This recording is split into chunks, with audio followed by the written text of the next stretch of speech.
नमस्कार दोस्तों, स्वागत है आपका मुकुल स्टडी में। दोस्तों देखिए, आज प्रैक्टिस पेपर 6 है।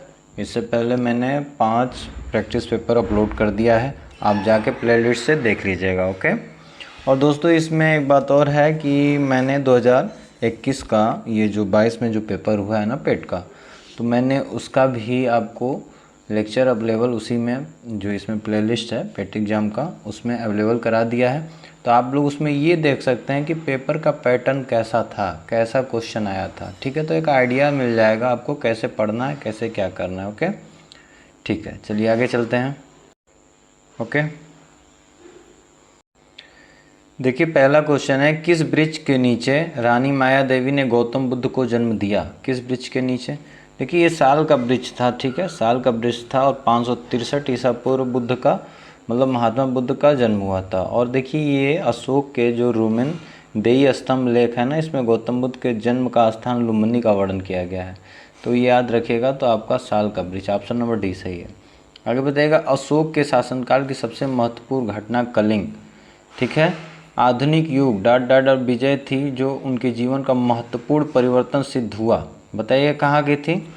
कलिंग युद्ध कहाँ पे हुआ था? आप सबको पता है उस समय का पूरा मगध जो था। ये कलिंग पड़ता कहाँ है ये बताइए? कलिंग खैर बिहार से तो रिलेटेड है ही, मगर देखिए उड़ीसा में। ठीक है, उड़ीसा में हुआ था वो युद्ध। आगे बताइए तीसरा, चंद्रगुप्त द्वितीय ने गुप्त साम्राज्य की स्थापना कब की थी? बढ़िया क्वेश्चन है, जिसको बेसिक नॉलेज वो कर लेगा। 390 है, 390 ईसा पूर्व चंद्रगुप्त द्वितीय ने ईसा पूर्व नहीं, ईस्वी। ठीक है, 390 ईस्वी। ठीक है, गुप्त वंश की स्थापना हुई थी। किसने किया था? चंद्रगुप्त द्वितीय ने। विस्तार कर लिया था। ठीक है, ये स्थापना तो श्रीगुप्त ने किया था। किसने? श्रीगुप्त। याद रखिएगा, श्रीगुप्त जी थे, इन्होंने स्थापना किया था गुप्त वंश का, लेकिन इसने विस्तार किया था। महान प्रतापी राजा था। आगे देखिए, डॉट डॉट डॉट के बीच की अवधि को दिल्ली सल्तनत की अवधि के रूप में जाना जाता है। देखिए इसमें बढ़िया क्वेश्चन आया है, तो इसमें आसानी से आप बता सकते हैं 1206 से 1526। ठीक है, गौरी आया था ना उसके बाद से। ठीक है, तो दिल्ली सल्तनत वही गुलाम वंश, ये सब खिलजी वंश, तुगलक वंश और आपका लोधी वंश लास्ट में। ठीक है, तो 1206 से 1526 ईस्वी। 1526 ईस्वी में कौन सी घटना हुई थी? मतलब कौन सा युद्ध सबसे महत्वपूर्ण हुआ था? आपका पानीपत का प्रथम युद्ध हुआ था। किसके किसके बीच? ये कमेंट करके आप बताइएगा कौन था। क्या बाबर था या सिकंदर लोदी था साथ में, या इब्राहिम लोदी था? बताइएगा। अगला देखिएगा, निम्नलिखित में से कौन सा राजवंश दक्षिण भारत से संबंधित नहीं था? दक्षिण भारत से कह रहा है, बताइए।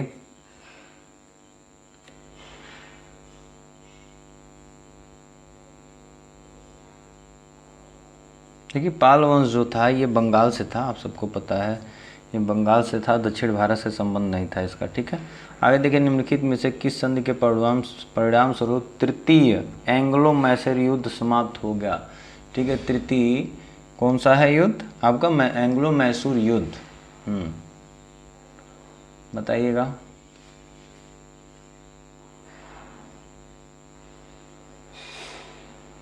ये कब हुआ था? कमेंट बॉक्स में ज़रूर बताइएगा कब हुआ था जो मैसूर युद्ध हुआ था तृतीय। देखिए ये 1790 और 92 में हुआ था। 1700, याद रखिएगा, 1790 और 92 में। ठीक है, तब हुआ था तीसरा। पहला कब हुआ था ये बताइएगा। देखिए 1767 से 1769, याद रखिएगा, 1767 से 1769। ठीक है, ये पहला एंग्लो मैसूर युद्ध हुआ था।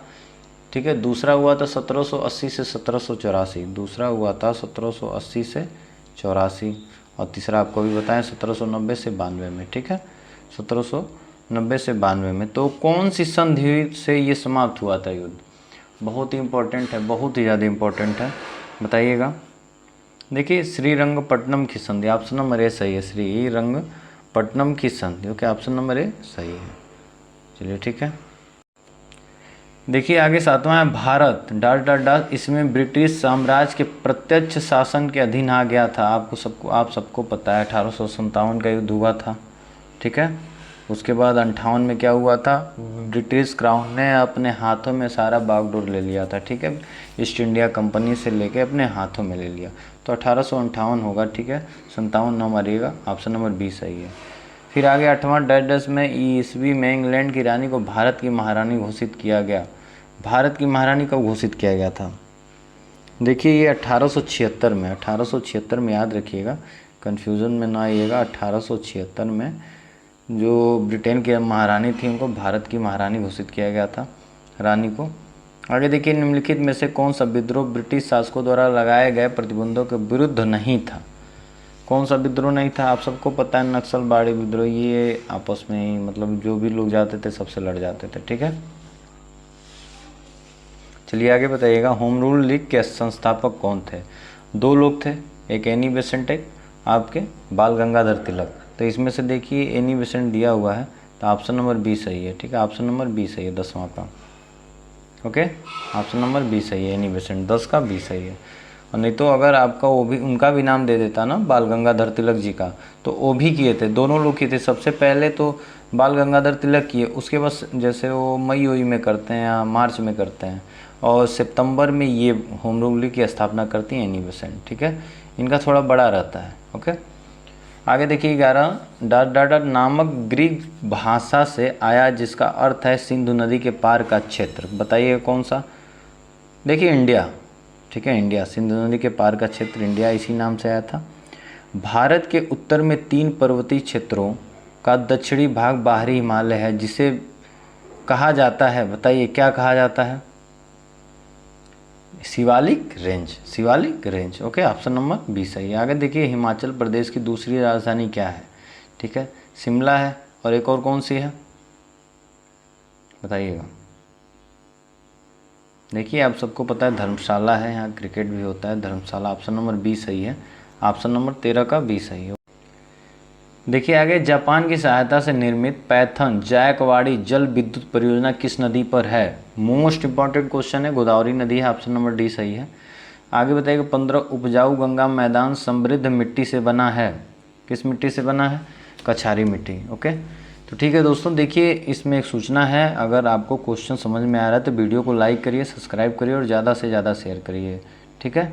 और दोस्तों ये ज़रूर आप बताइए आपके कितने क्वेश्चन सही हुए हैं। आप क्वेश्चन पढ़िए, वीडियो को पॉज करिए, उसके बाद फिर से वीडियो को ऑन करिए, देखिए क्या आपका क्वेश्चन सही है। जितना क्वेश्चन सही होता है कमेंट जरूर करिए, ठीक है।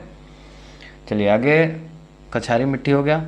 भारत की स्टैंड अप योजना का उद्देश्य है, स्टैंड अप योजना का क्या उद्देश्य था? देखिए इसका उद्देश्य ये था ना, जो अनुसूचित जातियाँ, अनुसूचित जनजातियाँ जो हैं, और जो महिला उद्यमियों के बीच उद्यमशीलता को बढ़ावा देना, ठीक है ना, याद रखिएगा।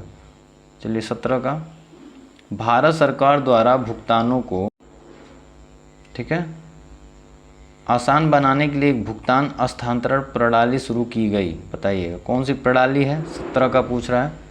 देखिए Bharat QR code, option number D सही है, भारत QR कोड, याद रखिएगा। 18वां देखिए, जल संसाधन, नदी विकास और गंगा कायाकल्प मंत्रालय द्वारा गंगा को स्वच्छ करने के लिए सार्वजनिक संगठनों से एकत्र किए जाने वाले फंड का नाम है, फंड का नाम क्या है?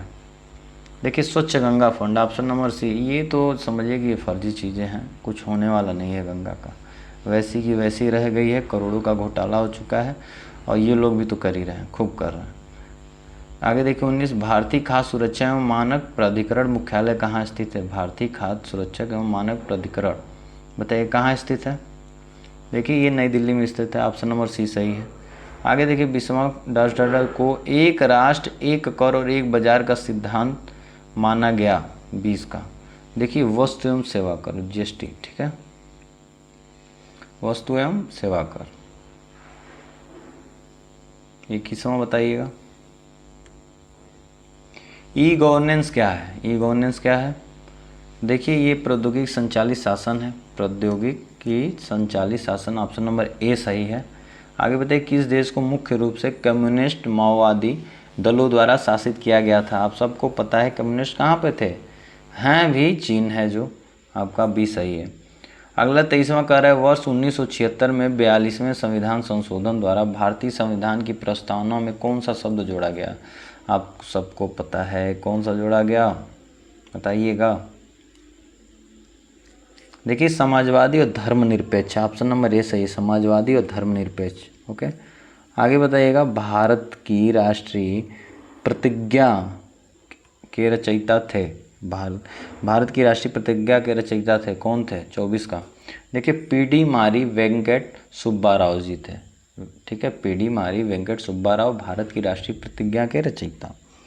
संविधान सभा ने किस दिन भारत के राष्ट्रीय ध्वज को अपनाया था? कौन सा दिन था आपका? बताइएगा, बहुत ही आसान क्वेश्चन है।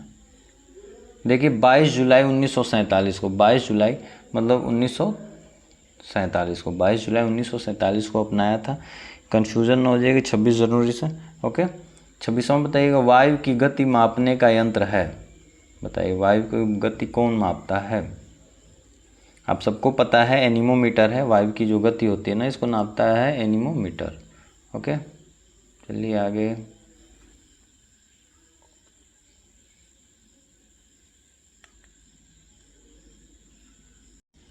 देखिए अगला क्वेश्चन है 2000 मतलब 20,000 हर्ट्ज से अधिक आवृत्ति की ध्वनि तरंगों को क्या कहते हैं?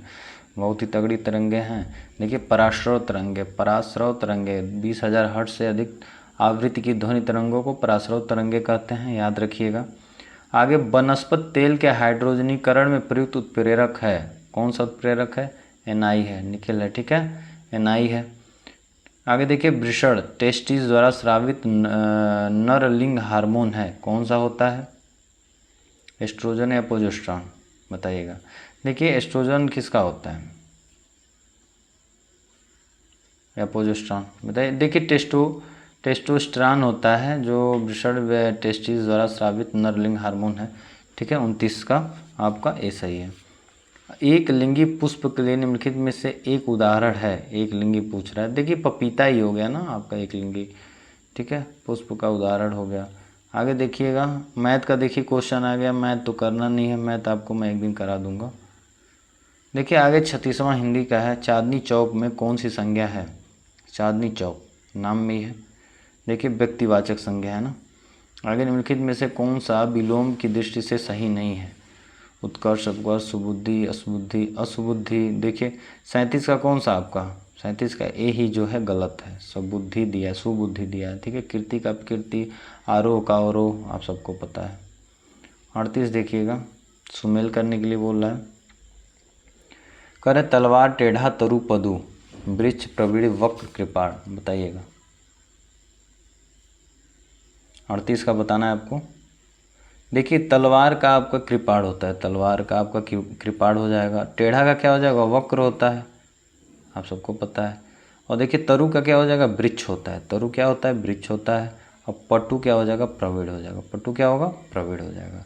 तो इसको ध्यान रखिएगा। तो 4 3 1 2 ऑप्शन नंबर देखिए ए ही सही है, ऑप्शन नंबर ए सही। ओके, चलिए अब 51 पे आते हैं, क्योंकि बीच में इंग्लिश का क्वेश्चन है और रीजनिंग का है, तो उसको हमको छूना नहीं है, क्योंकि मैं एक ही बार सबका करा दूंगा। ओके, देखिए मार्च 2022 में किसी महिलाओं को वर्ष 2020-21 का नारी शक्ति पुरस्कार, वेरी इंपॉर्टेंट है, बहुत ही ज़्यादा इंपॉर्टेंट है, मिला। कितनी महिलाएं हैं ये पूछ रहा है, बताइएगा। 51 का।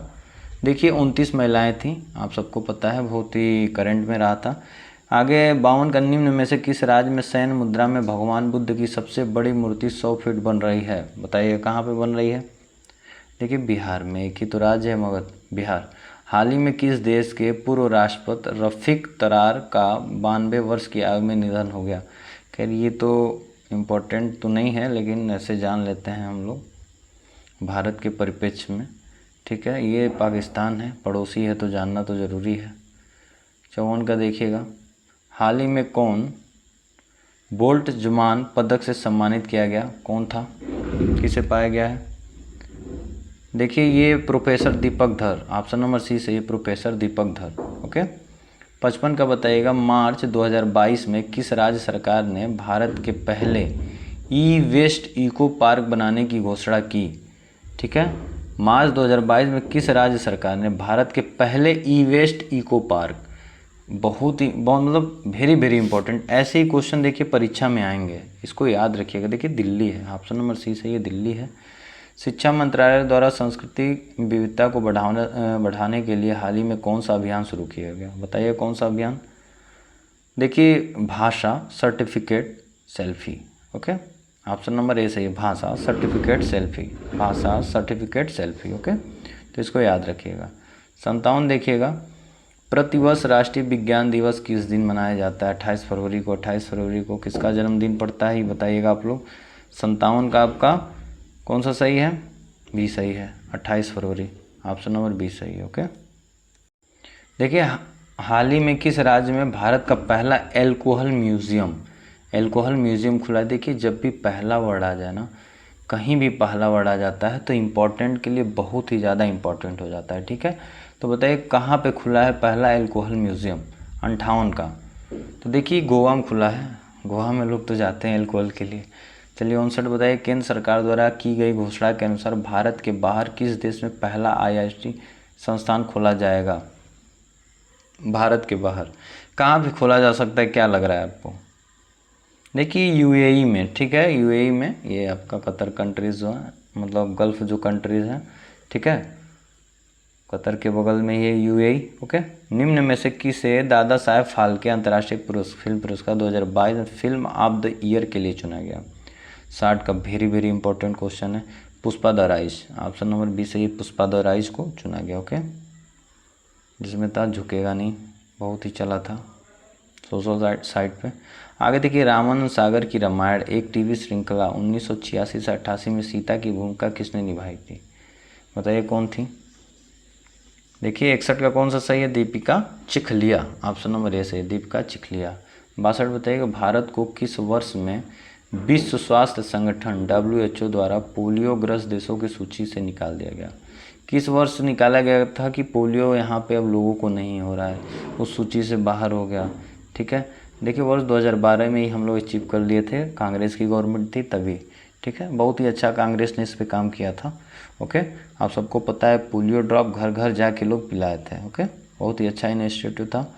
आगे देखिए 63 नोबेल म्यूजियम विश्व में कहाँ पर स्थित है? 63 का पूछ रहा है, नोबेल म्यूजियम विश्व में कहाँ पर स्थित है? देखिए स्टॉकहोम में। कहाँ पे? स्टॉकहोम, ऑप्शन नंबर बी सही है।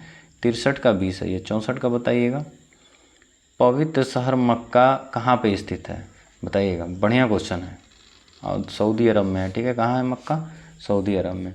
65 Indira Gandhi memorial tulip garden कहाँ पर है? Indira Gandhi memorial tulip garden पूछ रहा है कहाँ पे है? तो देखिए ये श्रीनगर में है, इसको याद कर लीजिएगा। ओके, आगे देखिए, निम्न में से किसने रामेश्वरम में डॉक्टर APJ अब्दुल कलाम स्मारक का उद्घाटन किया? वेरी इंपॉर्टेंट क्वेश्चन है। हमारे कलाम साहब आप सबको पता है बहुत ही सदाबहार थे। 66 का भी नरेंद्र मोदी ने, कौन? नरेंद्र मोदी, अपने PM साहब, ठीक है। 67 का देखिएगा, स्पुतनिक आई मतलब फर्स्ट निम्नलिखित में से देशों में किसके द्वारा प्रक्षेपित किया गया? स्पुतनिक देखिए वर्ड ही आ जाता है ना वहाँ से, आपका कहाँ से बताइएगा?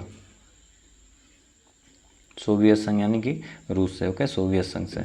राकेश शर्मा ने जिस अंतरिक्ष यान से अंतरिक्ष की यात्रा की थी उसका नाम क्या था? बढ़िया क्वेश्चन। देखिए ये सब जानना जरूरी है। देखिए Soyuz T11, option number A सही है। सोयूज T11 यही वो क्या कहते हैं कि आपका अंतरिक्ष यान था, अंतरिक्ष की यात्रा किए थे। आगे देखिए, विश्व स्वास्थ्य संगठन का मुख्यालय कहाँ है? ये तो सबको पता है, कहाँ पे है आपका? देखिए विश्व स्वास्थ्य WTO का मुख्यालय आपका स्विट्जरलैंड में है, द हेग, ठीक है, स्विट्जरलैंड द हेग। आगे CV रमन के बारे में लिखित में से क्या असत्य है कह रहा है? असत्य पूछ रहा है। देखिए इन्हें वर्ष 1987 में नाइट की उपाधि दी गई, बिल्कुल गलत बात है, ये असत्य है। बाकी देखिए सही है, इन्हें वर्ष 1954 में भारत रत्न से सम्मानित किया गया। इन्होंने 1930 में नोबेल पुरस्कार जीता, ठीक है। इनका जन्म 1888 तमिलनाडु में हुआ था। तीनों का तीनों सही है, बाकी आपका डी गलत है, ठीक है दोस्तों। देखिए हो गया इतना क्वेश्चन, बस है GS और करंट अफेयर्स है। बाकी मैथ का, रीजनिंग का और अंग्रेजी का मैं एक साथ करा दूंगा। ओके, घबराने वाली बात नहीं है, ठीक है। ओके, चलिए अगर वीडियो आपको अच्छा लगे तो लाइक करिए, नहीं लगे तो डिसलाइक करिए और सब्सक्राइब करिए और ज़्यादा से ज़्यादा शेयर करिए। आपका जो भी ग्रुप हो सब में शेयर कर दीजिए, ठीक है। Thank you.